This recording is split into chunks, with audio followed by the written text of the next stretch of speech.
Hey you guys, this is Jess with Sourceful Journey, back with another video. Today I just want to have a quick little chit chat with you guys, just really sharing my thoughts on why one should always operate as the head and not the tail.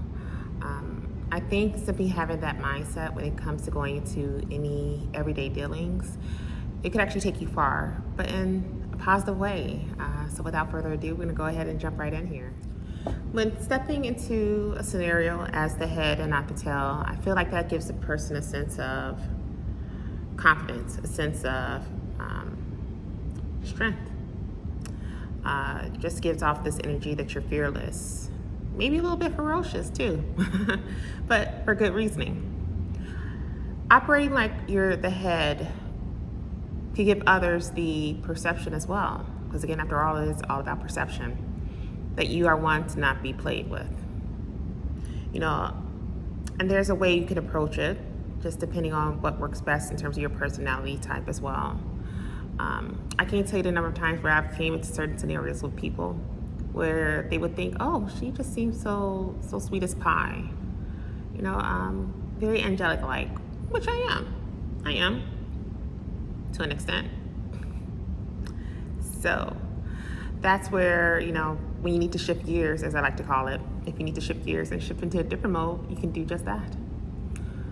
And usually when doing so, if you ever have to do so, where you're shifting into the mode that you are aware of who you are, which leads to you being more of fearless, more ferocious, you tend to harness a lot of respect from that too, from your peers around you, because they know, like, oh, I know not to mess with this one like I thought I could from the beginning.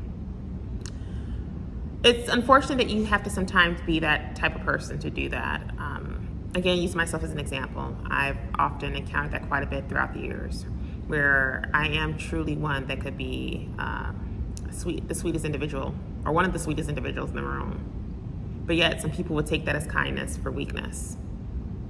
That's the last thing a person should ever do when interacting with someone, is to mistaken their kindness for weakness.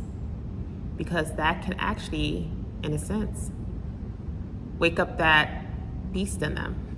Let's call it a beast. I wanted to say something else, but we'll leave it at that. It can wake it up in a way where it would just cause them to now start treating you a little differently, and maybe not in such a sweet way as she thought they once was. I say all that to say, a good way to kind of like guard self is to still have some level of sweetness to you, but at the same time, step in with a bit of aura about you when it comes to letting others know that you are truly the head and not the tail in this situation. Same can be said when people are going into new environments, whether it may be a new work environment, or it may be a new living space, or it can even be in something that you tend to do in your day-to-day. Like, let's say maybe a church you attend, or maybe there's a organization or club that you're a part of.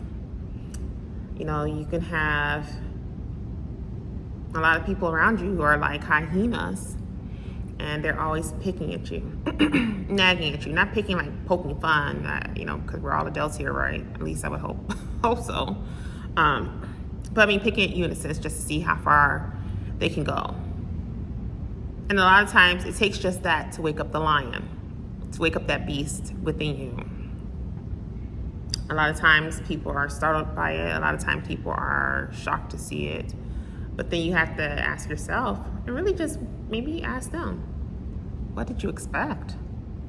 You know, you're constantly taunting or finding ways to try to get under an individual's skin. That's where that notion of, for every action, there is a reaction comes into play. People seem to forget that for some reason. But then when you wake up that beast, then all of a sudden they're startled, and then they feel like they're the victim. When in all actuality, it wasn't them that being the victim, it was you being the victim. I say all this to say, just in closing, always remember, regardless of whichever environment you go into, that you are the head and you're not the tail. Act accordingly.